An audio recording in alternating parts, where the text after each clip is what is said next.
Hello everybody. For this week's discussion, I want to focus on a couple of ideas from chapter 9 and 10 of Sutherland's Irrationality that really stood out to me.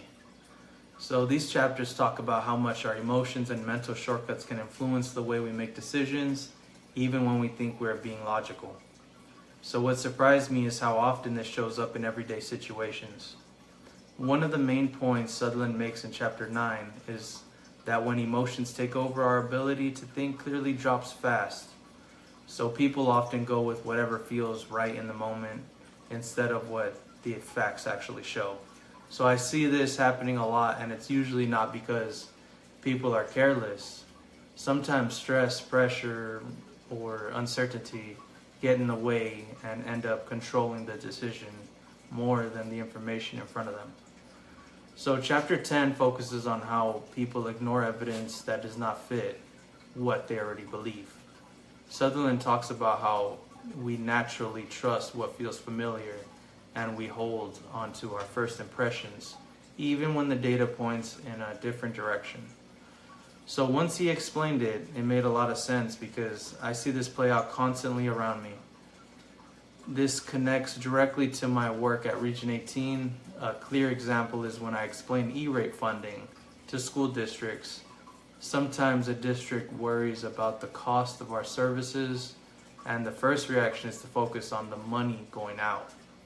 So even when I show them how much E-rate will save them in the long run, they get stuck on the upfront cost. That is exactly what Sutherland describes. Their emotions kick in first, and it becomes hard for them to see the full picture, even though the evidence is like right there. So these chapters also made me think about my own decisions. I can look back at times where I reacted quickly because something felt stressful or urgent, and I did not take a moment to slow down and look at the facts. So the book reminds me to check myself, to be more aware of my own thinking, so that I do not fall in those same traps.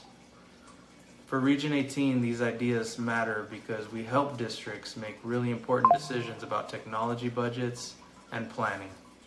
So if we let emotions or assumptions run the process, we could easily miss options that are better for the schools.